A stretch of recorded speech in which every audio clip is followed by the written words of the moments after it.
नमस्कार साथियों, जीके जी इस ग्रुप पर आप सभी का हार्दिक स्वागत है। आज के इस लेक्चर्स में हम लोग बात करने वाले हैं बिहार पुलिस एग्जाम के लिए काफ़ी ज़्यादा इंपॉर्टेंट क्वेश्चंस जो कि आपके प्रीवियस ईयर एग्जाम में ऑलरेडी पूछा जा चुका है। और इस बार 2024 में जो सवाल पूछे जा रहे हैं, जो 7 तारीख और 11 तारीख वाले क्वेश्चंस में पूछा गया क्वेश्चन है काफ़ी ज़्यादा इंपॉर्टेंट था। उसी पे आधारित अगले एग्जाम के लिए आपके सामने हम लेके आ चुके हैं इंपॉर्टेंट क्वेश्चन। चलिए, इस चैनल पर नए हैं तो फटाफट से आज के इस लेक्चर्स को लाइक करें, चैनल को सब्सक्राइब करके फटाफट से शेयर करने का प्रयास करें। पहला नंबर क्वेश्चन की ओर चलते हैं कि शरीर की सबसे बड़ी ग्रंथि कौन सी होती है। सिंपल लेवल का क्वेश्चन है, उम्मीद है कि इस प्रकार के प्रश्न जो है आपसे 100% पूछे जाएंगे। बताने का प्रयास करेंगे आप लोग क्या क्वेश्चन आपसे पूछा जा रहा है कि शरीर की सबसे बड़ी ग्रंथि कौन सी है। जी हाँ दोस्तों, तो याद रखिएगा ऑप्शंस नंबर क्या होगा इसके लिए, क्या लार यहाँ पर लार ग्रंथि होगा, या थायराइड होगा, यकृत होगा, या अमावस्या। याद रखिएगा 4 ऑप्शंस इसी प्रकार कुछ आपके स्क्रीन के सामने जो अभी दिख रहा है ऐसे ही पेपर में भी आपको देखने को मिलेगा। तो शरीर की सबसे बड़ी यहाँ पे ग्रंथि पूछा गया है। याद रखिए ऑप्शंस नंबर जो होगा सी जो होगा यकृत यानी लीवर, ऑप्शंस नंबर सी बिल्कुल इस प्रश्न का राइट आंसर होगा। इसी प्रकार के प्रश्न कुछ आपसे पूछे जा रहे हैं अभी आपके एग्जाम में, तो याद रखिए। नेक्स्ट क्वेश्चन की ओर बढ़ते हैं। मनुष्य में मादा जनन अंग से किस हार्मोन का स्त्राव होता है, ये सवाल आपसे पूछे जा रहे हैं। मनुष्य में मादा, यहाँ पे नोट कीजिएगा जरा, मादा जनन अंग से पूछा गया है कि किस कौन से हार्मोन का जो है स्त्राव होता है। तो फटाफट से बताने का प्रयास करेंगे कि क्या एस्ट्रोजन का होता है, प्रोजेस्टेरोन या रिलैक्सिन। सभी कथन सत्य है। उम्मीद है कि क्वालिटी और आवाज़ की फ्रीक्वेंसी पूरी तरीके से आप लोगों तक पहुंच रही होगी और इस क्वेश्चन का जवाब देने का प्रयास करेंगे। मनुष्य में जो है जब मादा जनन अंग से किस हार्मोन का स्त्राव होता है, तो सभी का ऑप्शंस आ रहा है। क्या आ रहा है सभी का options? Options number C relaxin, बिल्कुल ऑप्शंस नंबर सी जो होगा इस प्रश्न का राइट आंसर होगा रिलैक्सिन। याद रखेंगे। नेक्स्ट क्वेश्चन की ओर चलते हैं। तीसरा नंबर सवाल काफ़ी ज़्यादा इंपॉर्टेंट है और सभी क्वेश्चन जो है आपके पीडीएफ से लाए गए हैं, जो कि टॉप 100 क्वेश्चन सिलेक्टेड है उस पीडीएफ में से ऐसे सवाल को निकाल के लाया गया। तो मनुष्य में ऐच्छिक गतियों का नियंत्रण किसके द्वारा होता है? ये सभी फाइनल क्वेश्चन है आपके बिहार पुलिस एग्जाम के लिए। तो मनुष्य में जो ऐच्छिक गतियों का नियंत्रण, ऐच्छिक कहने का मतलब जो हम करना चाहे सिर्फ वही हो, उसको हम लोग ऐच्छिक गति कहते हैं। और अनैच्छिक गति जो हम चाह कर भी उसको नहीं रोक सकते हैं, जैसे कि छींक आना, साथ ही साथ और सारी क्रियाएं जो अनैच्छिक गति है। लेकिन मनुष्य में ऐच्छिक गतियों का नियंत्रण किसके द्वारा होता है? क्या सेरिब्रम, सेरिबेलम और सेरिब्रम अलग अलग पार्ट होती है। थायराइड जो कि गला में पाया जाता है, सेरिबेलम या इनमें से कोई नहीं। मनुष्य में ऐच्छिक गतियों का नियंत्रण जो है प्यारे बच्चों किसके द्वारा किया जाता है? तो याद रखेंगे सेरिब्रम के द्वारा किए जाते हैं। ऑप्शंस नंबर क्या होगा? ए जो होगा इस प्रश्न का राइट आंसर होगा सेरिब्रम। तो याद रखें ऐसे प्रश्न आपके 100% देखने को मिलेगा। 4 नंबर क्वेश्चन काफ़ी ज़्यादा इंपॉर्टेंट है। क्या पूछा गया है कि शरीर का तापक्रम कहाँ नियंत्रित होता है? तो शरीर का जो टेम्परेचर्स होते हैं ये कौन से पार्ट के द्वारा नियंत्रित किए जाते हैं, ये सवाल है। ऐसे जो क्वेश्चन है आपके बिहार पुलिस एग्जाम में कई बार पूछा जा चुका है। क्या स्पाइनल कॉर्ड होता है, या सेरिबेलम, या हाइपोथैलेमस प्यूटरेटरी ग्रंथि। याद रखेंगे शरीर का जो तापमान होता है, शरीर का टेम्परेचर जो होता है, ये किसके नियंत्रण में होता है? ये हाइपोथैलेमस के नियंत्रण में होता है। याद रखेंगे ऑप्शंस नंबर क्या होगा? सी जो होगा बिल्कुल इस प्रश्न का राइट आंसर होगा ऑप्शंस नंबर सी हाइपोथैलेमस, जो कि हमारे सिर के पीछे वाले भाग पे पाए जाते हैं। सॉरी, हाइपोथैलेमस आगे वाले भाग पे पाए जाते हैं। याद रखेंगे 4 नंबर सवाल का जवाब जो होगा ऑप्शंस नंबर ए होगा। नेक्स्ट क्वेश्चन की ओर sorry, options number C right होगा। 5 नंबर सवाल आपके स्क्रीन के सामने है कि अमीबा में भोजन का अंतर्ग्रहण किसके द्वारा होता है। जी हाँ साथियों, अमीबा में पूछा गया है कि भोजन का जो अंतर्ग्रहण होता है ये किसके द्वारा होता है। क्या कुटपाद के द्वारा, कोशिका मुंह, सीलिया, या गुदा द्वार। तो अमीबा में जो भोजन का अंतर्ग्रहण होता है, ये क्वेश्चन जो आपको दिख रहा है काफ़ी ज़्यादा इंपॉर्टेंट क्वेश्चन है और कई बार आपकी बिहार पुलिस के एग्जाम में पूछा गया है। प्रीवियस ईयर के क्वेश्चन जब हमने उठा के देखा तो ये क्वेश्चन लगभग 5 बार बिहार पुलिस के एग्जाम में पूछे जा चुके हैं, जिसमें बिहार दरोगा, बिहार एसआई और साथ ही साथ और सारे जो बिहार पुलिस के पार्ट होते हैं उसमें ऐसे सवाल आपको देखने को मिलेंगे। तो अमीबा में भोजन का अंतर्ग्रहण जो है ये क्या कुटपाद होगा, या कोशिका मुंह होगा, सीलिया, या गुदा द्वार। याद रखिए इस प्रश्न का जो राइट आंसर होगा प्यारे बच्चों वो कुटपाद होगा। कुटपाद के द्वारा जो है अमीबा जो है भोजन को अंतर्ग्रहण करता है। अंतर्ग्रहण करने का मतलब क्या होता है? अंदर की ओर लेता है। क्या अंदर की ओर जो है भोजन को लेता है। जैसे हम लोग मुख के द्वारा अंदर की ओर भोजन को ले जाते हैं, वैसे ही अमीबा जो है कुटपाद के द्वारा अपने भोजन को अंतर्ग्रहण करता है। यानी ऑप्शन नंबर क्या होगा?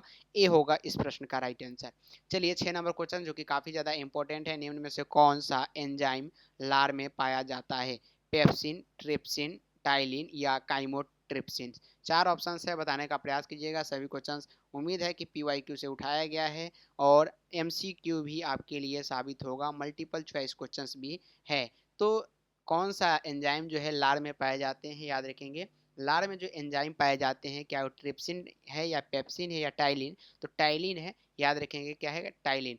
तो ये जो है इसका कार्य क्या है, इसका मुख्य कार्य जो होता है प्यारे बच्चों, जो भी भोजन हम अंदर की ओर लेते हैं उसको सहारा प्रदान करना, चिपचिपा बना के उसको एकदम फ्रीक्वेंसी की तरह अंदर की ओर लेना। तो ऑप्शन नंबर सी यहाँ पे राइट आंसर होगा। वह प्रक्रिया जिसके द्वारा मनुष्य श्वास ग्रहण करता है और छोड़ता है, वह प्रक्रिया क्या कहलाता है? ये क्वेश्चंस हाईलाइटेड है, उम्मीद है कि आपके एग्जाम में 100% पूछे जा सकते हैं। जो प्रक्रिया जो अभी हम कर रहे हैं, श्वास ले रहे हैं और छोड़ रहे हैं, इस प्रक्रिया को क्या कहते हैं, ये सवाल पूछे जा रहे हैं। तो क्या श्वसन कहते हैं, स्वच्छावास कहते हैं, प्रश्वास कहते हैं या निश्वसन कहते हैं? तो वैसे प्रक्रिया को हम लोग क्या कहते हैं, जो आम दिनों तक चलता रहता है, श्वास लेना और छोड़ना, उसको हम लोग स्वच्छावास कहते हैं। ऑप्शन नंबर क्या होगा यहाँ पे, बी जो होगा बिल्कुल इस प्रश्न का राइट आंसर होगा 100%। ऐसे सवाल 100% आपके बिहार पुलिस एग्जाम में देखने को मिलेगा, तो याद करने का प्रयास करें। चलते हैं 8 नंबर सवाल की ओर। ऊर्जा उत्पादन के लिए कोशिका प्राय किसका उपयोग करती है, बताइएगा। 8 नंबर क्वेश्चन का जवाब देने का प्रयास करेंगे। ऊर्जा उत्पादन के लिए जो है कोशिका प्राय किसका उपयोग करती है प्यारे बच्चों? काफ़ी इंपॉर्टेंट क्वेश्चन है 8 नंबर सवाल। तो ऊर्जा उत्पादन के लिए जो है कोशिका क्या अमीनो अम्ल का उपयोग करती है, ग्लूकोज का, वसा अम्ल का या सुक्रोज का? बताइए, फटाफट से बताइए। 8 नंबर क्वेश्चन का जवाब सभी का कमेंट बॉक्स में आना चाहिए।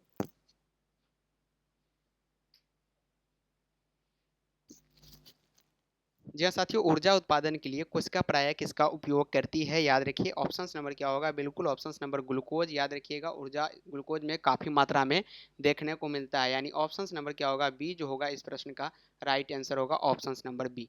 अगला है 9 नंबर सवाल कि किस अभिक्रिया द्वारा पौधे में ऑक्सीजन बाहरी वातावरण से कोशिका में पहुंचता है, बताइएगा। किस अभिक्रिया द्वारा पौधे में ऑक्सीजन जो है बाहरी वातावरण से कोशिका में पहुंचता है, किण्वन, विसरण, दहन या प्रकाश संश्लेषण? तो उस प्रक्रिया का नाम बताइए, बताइएगा। 9 नंबर क्वेश्चन का जवाब जो होगा ये विसरण होगा, याद रखिएगा। ऑप्शन नंबर यहाँ पे बी राइट आंसर होगा। 10 नंबर क्वेश्चन है कि श्वसन की अभिक्रिया में खाद्य पदार्थों का परिणित क्या होता है? परिणित कहने का मतलब होता है कि श्वसन की प्रक्रिया में खाद्य जो पदार्थ होते हैं, जो हम लोग खाते हैं, उसका परिणाम क्या निकलता है? क्या उसका विघटन हो जाता है, दहन हो जाता है, परिवर्तित हो जाता है, या संश्लेषण उसको कर दिया जाता है? तो वैसे जो हम लोग खाते हैं उसको, खाद्य पदार्थों का परिणित मतलब परिणाम क्या मिलता है, तो उसको विघटन कर दिया जाता है, छोटे छोटे टुकड़ों में बांट दिया जाता है और उसके बाद इसको पचा दिया जाता है, याद रखेंगे। ऑप्शन नंबर ए जो होगा इस प्रश्न का राइट आंसर होगा। 11 नंबर क्वेश्चन जो है, खाद्य पदार्थों का पौधे में स्थानांतरण का मुख्य रूप कौन सा है, बताइए। खाद्य पदार्थों का पौधे में स्थानांतरण का मुख्य रूप क्या है? ग्लूकोज है, स्टार्च है, सुक्रोज है या प्रोटीन है? 4 ऑप्शंस आपके स्क्रीन के सामने है, बताने का प्रयास करेंगे 11 नंबर क्वेश्चन का जवाब क्या आएगा।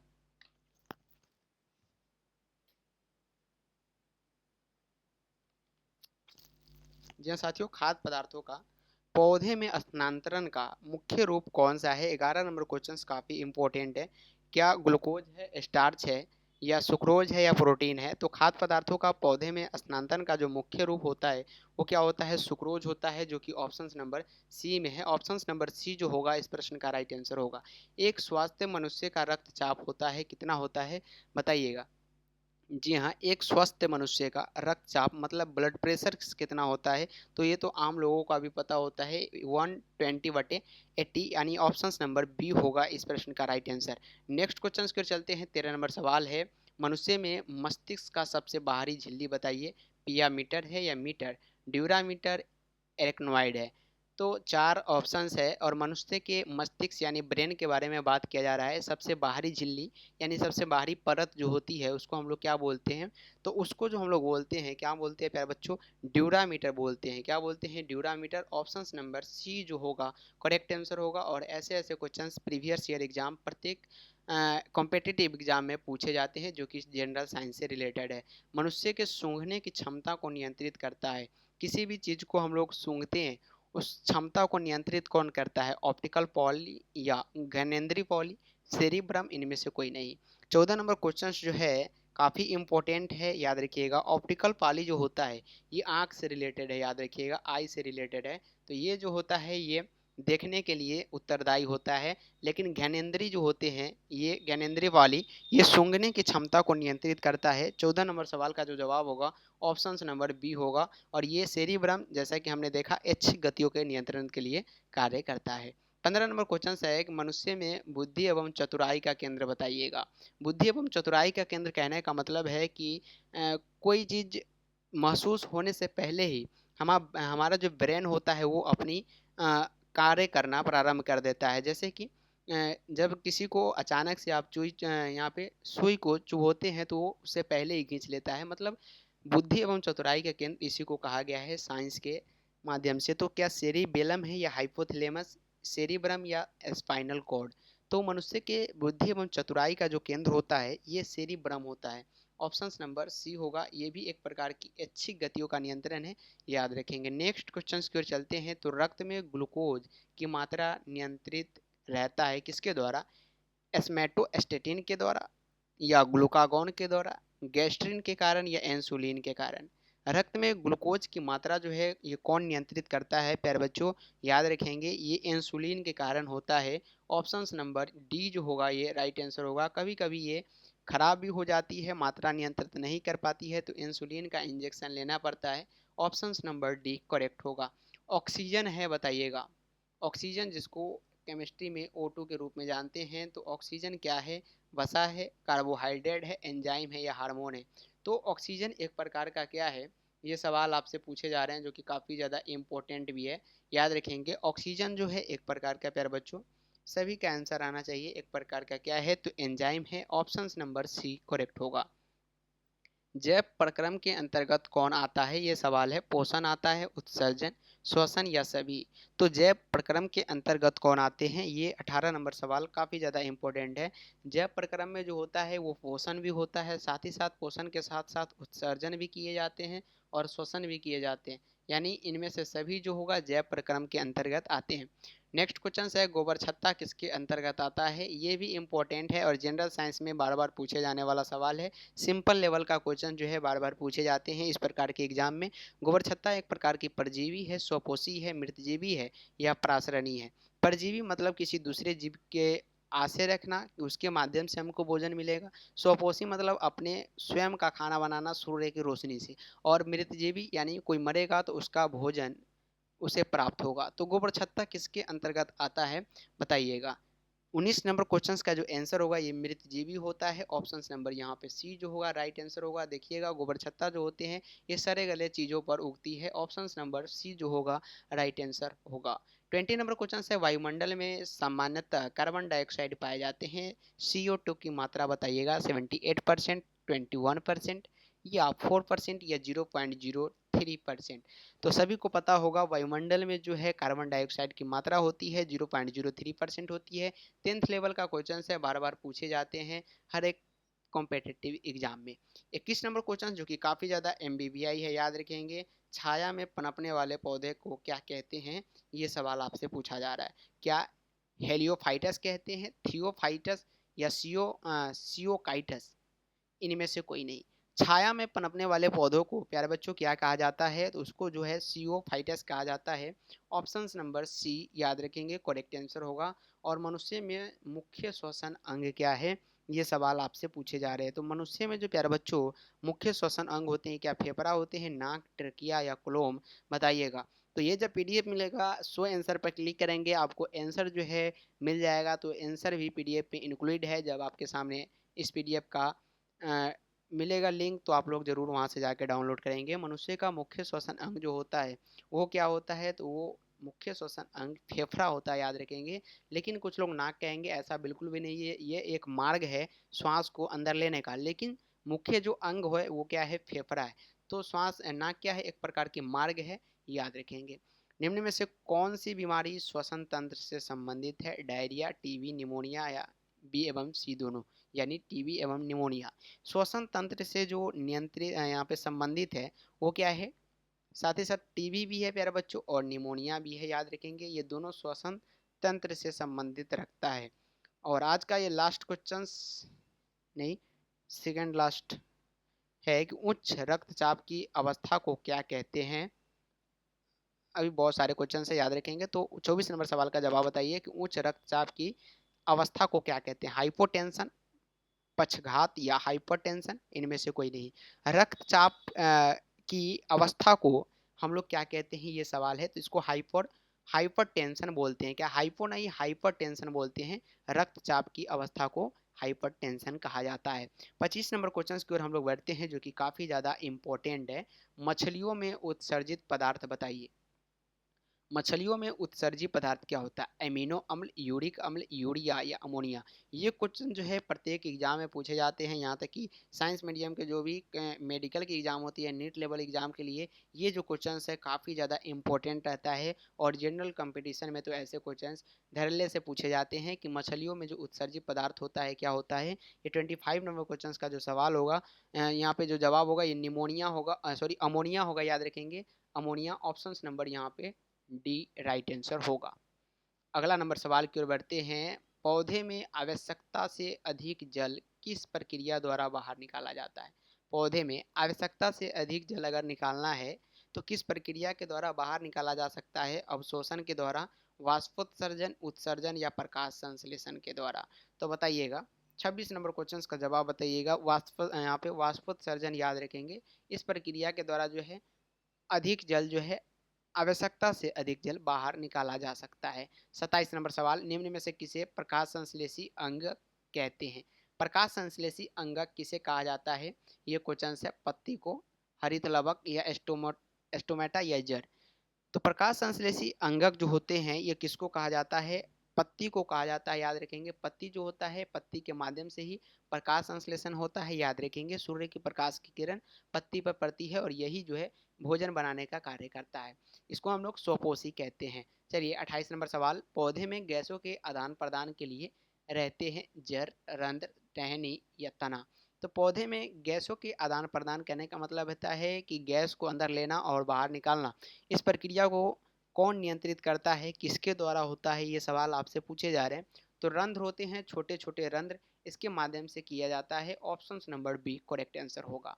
29 नंबर सवाल की ओर बढ़ते हैं। काफ़ी इंपॉर्टेंट क्वेश्चन है। फेफड़ों का आकार कैसा होता है। फेफड़ा का जो आकार है क्या गोलाकार है, बेलनाकार है, शंक्वाकार है या अंडाकार है, बताइएगा। जी हाँ, फेफड़े का आकार जो होता है प्यारे बच्चों वो कैसा होता है, शंक्वाकार होता है, शंकु के आकार का होता है। ऑप्शन नंबर सी जो होगा करेक्ट आंसर होगा। याद रखेंगे ऑप्शन नंबर सी। चलिए 30 नंबर सवाल है कि भोजन का पाचन किस प्रकार की अभिक्रिया है। ये भी इम्पोर्टेंट क्वेश्चन है, याद रखेंगे। भोजन का पाचन क्या उपचयन है, संयोजन है या अपचयन है, विस्थापन है। याद रखेंगे भोजन का पाचन जो है प्यारे बच्चों, 30 नंबर सवाल जो आपसे पूछा जा रहा है काफ़ी ज़्यादा इंपॉर्टेंट है। उपचयन याद रखेंगे। और फटाफट से आज के इस लेक्चर्स को शेयर करने का प्रयास करेंगे उन सभी छात्रों के पास जो कि इस बार 2024 में बिहार पुलिस का एग्जाम दे रहे हैं और देने वाले हैं। चलिए 31 नंबर सवाल है। हार्मोन शब्द का नामकरण किसे कहा, सॉरी नामकरण किसने किया था। हार्मोन क्या रॉबर्ट ने, अरस्तु ने, जिसको इंग्लिश में एरिस्टोटल बोला जाता है, विलियम एवं स्टार्लिंग ने, या ब्राउन पोर्टर ने। तो काफ़ी इंपॉर्टेंट क्वेश्चन है। हार्मोन जो होते हैं, हार्मोन का नामकरण किसने किया। तो याद रखेंगे बेलिस, क्या बेलिस एवं स्टार्लिंग। ऑप्शन नंबर सी बिल्कुल करेक्ट आंसर होगा। 100% याद रखें। 32 नंबर सवाल की ओर बढ़ते हैं। काफ़ी इंपॉर्टेंट क्वेश्चन है। पृथ्वीकरण का नियम किसने दिया था। पृथ्वीकरण मतलब छांटना, क्या करना, छांटना। पृथ्वीकरण का नियम क्या, एसिरियंस, डार्विन, मेंडल या बेबिल बेबीलोनियन। तो पृथ्वीकरण का जो नियम है ये मेंडल ने दिया था। 7 जोड़ी लक्षणों का भी पता इन्होंने लगाया था मेंडल ने, जिसमें अनेकों प्रकार के लक्षण थे। पौधे की लंबाई, तना की लंबाई, पत्ती का रंग, साथ ही साथ बौने या लंबा है ये, मतलब 7 जोड़ी लक्षणों का पता जो है ये मेंडल ने किया था। वो भी किस पे, तो याद रखेंगे वो चना के पेड़ों पे। और जीव विज्ञान शब्द का प्रयोग मटर के पेड़ों पर किया था। साथ ही साथ 33 नंबर क्वेश्चन का जवाब बताने का प्रयास करेंगे कि जीव विज्ञान शब्द का प्रयोग सर्वप्रथम किसने किया था। यानी बायोलॉजी शब्द का जो प्रयोग है सर्वप्रथम किसने किया था। लेमार्क एवं ट्रिवेनस ने, वार्न वॉन मोल ने, पुरकिंजे ने या अरस्तु ने, बताइएगा। जीव विज्ञान शब्द का प्रयोग जो है प्यारे बच्चों, ये किसने किया था सर्वप्रथम, ये सवाल आपसे पूछे जा रहे हैं। तो लेमार्क एवं ट्रेविनियस याद रखेंगे, जीव विज्ञान के शब्द का सर्वप्रथम यूज इन्होंने किया था। तो ऑप्शन नंबर ए होगा इस प्रश्न का करेक्ट आंसर। चलिए 34 नंबर सवाल की ओर बढ़ते हैं। जीव विज्ञान के जनक के नाम से जाने जाता है, जैसा कि हमने अभी बताया, इंग्लिश में जिसको एरिस्टोटल और हिंदी में एरिस्तु कहा जाता है। याद रखेंगे, फादर ऑफ बायोलॉजी इन्हों को कहा जाता है। जी हाँ, father of biology and father of यहाँ पे जूलॉजी इन्हीं को कहा जाता है, यानी जंतु विज्ञान के जनक भी अरस्तु है, फादर ऑफ बायोलॉजी भी अरस्तु है, साथ ही साथ यहाँ पे याद रखेंगे भ्रूण विज्ञान के जनक भी अरस्तु है। तो ऑप्शन नंबर सी जो होगा बिल्कुल इस प्रश्न का राइट आंसर होगा, ऑप्शन नंबर सी। 35 नंबर सवाल की ओर बढ़ते हैं प्यारे बच्चों, काफ़ी ज़्यादा इंपॉर्टेंट है और आज की इस क्लास का सेकेंड लास्ट क्वेश्चन है। वनस्पति विज्ञान के जनक के नाम से जाने जाते हैं, काफ़ी इंपॉर्टेंट है, यानी बॉटनी के जनक कौन है, फादर ऑफ बॉटनी कौन है, ये सवाल आपसे पूछे जा रहे हैं। थियोफ्रेस्टस, डार्विन, फुर्किंजे या अरस्तु। तो फादर ऑफ यहाँ पे बॉटनी जो है ये कौन है, थियोफ्रेस्टस है। याद रखेंगे कौन है प्यारे बच्चों, Theophrastus, option number A correct answer होगा।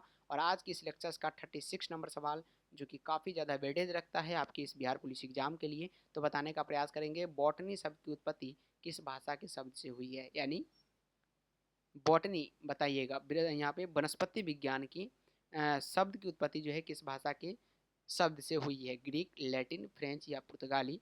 इसका जो राइट आंसर होगा वो क्या होगा, ग्रीक होगा, option number A right answer होगा। प्यारा बच्चों, बिहार पुलिस एग्जाम के लिए टोटल के टोटल 36 क्वेश्चन था, जो कि काफ़ी ज़्यादा मल्टीपल चॉइस क्वेश्चन है और ऐसे प्रश्न जो है इस बार के एग्जाम में 100% पूछे जा रहे हैं। और आने वाले एग्जाम 18 तारीख को निश्चित रूप से ऐसे सवाल पूछे जाएंगे। 7 अगस्त एवं 11 अगस्त के बहुत सारे प्रश्न इस प्रकार के पूछे गए हैं। तो अभी बहुत सारे एग्जाम बाकी है, उसमें ऐसे प्रश्न आपको देखने को मिलेगा। मिलते हैं फिर से अगले क्लास में बहुत सारे क्वेश्चंस के साथ, तब तक के लिए पढ़ते रहे और बढ़ते रहे। साथ ही साथ आज के इस लेक्चर्स को शेयर करने का प्रयास करें, जिसमें MBBI क्वेश्चंस है, साथ ही साथ सिलेक्टेड NPYQ क्वेश्चंस भी शामिल किया गया है। तो लाइक करना बिल्कुल भी नहीं भूलेंगे, शेयर भी करना बिल्कुल भी ना भूलें, साथ ही साथ नोटिफिकेशन को दबाने का प्रयास करिए ताकि सभी क्लास का नोटिफिकेशन आप तक तुरंत पहुँचे। तो आज की क्लास में इतना ही, bye bye and take care. मिलते हैं फिर से अगले क्लास में।